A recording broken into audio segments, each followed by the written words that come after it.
Hello everyone, welcome back to my channel. Today I'm going to show you the new Traxxas Corvette.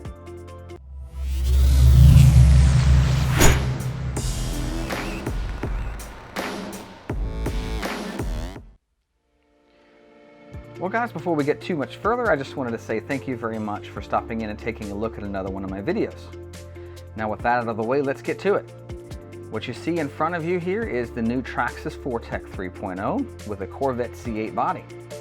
The controller that is featured in this model is the standard T-Cube controller, so not a lot of adjustability or features in that controller, that's just their base model. The body in this model is undeniably beautiful. Traxxas has done an amazing job of fitting every last detail from the original vehicle into their model. They have even gone so far as to include a scale engine detail underneath the body here, just for that added scale.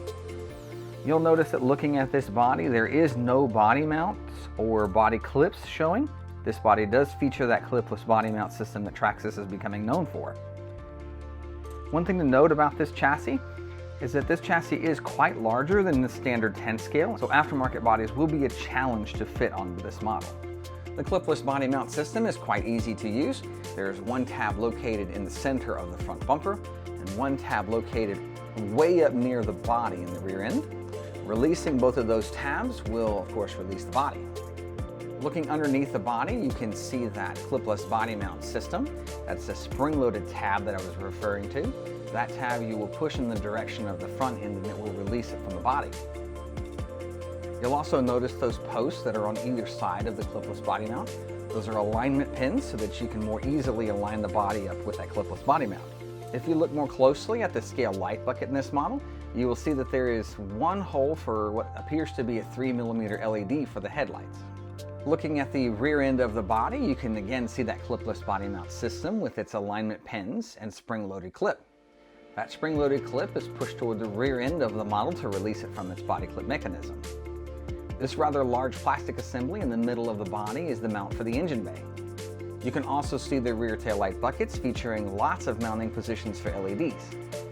The other plastic components are the mounting assemblies for the other scale components. As I mentioned before, this chassis is bigger than the original 4Tech 2.0. The wheelbase in this model is 11 3 inches, by comparison of 10.1 inches from the original. The tire diameter in this model is also quite a bit larger at 2.8 inches as compared to 2.6 inches in the original. Here's a tire for scale so you can see exactly how much larger that is. The front track width in this model is 8.1 inches as compared to 7.7 inches in the original model. The electronics featured in this model are the 2075 servo, the XL5 ESC, and the Titan 550 motor. The speeds of this model should be near the 30-mile-an-hour range.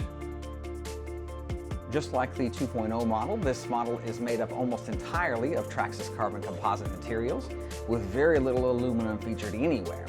There are, of course, lots of upgrade components from the 2.0 model that will fit on the 3.0 model. Because Traxxas has upgraded the chassis in this model, they have extended the center drive shaft as well as put a center bearing support for that drive shaft. The battery tray in this model is massive. It is quite a bit larger than any other model that I've seen come out of Traxxas in recent memory. Now that all the spec stuff is out of the way, let me give you the silent tour.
Well guys, I hope you've enjoyed looking at the new Traxxas Corvette, and if you have, please consider giving me a thumbs up, a subscription, and don't forget to hit that bell. I mention this in all of my videos. If you're not hitting that bell, you're not getting notified when the new content goes up, so go back and do that for all of your subscriptions. Well, that'll wrap it up for today, and I hope to see you in the next one.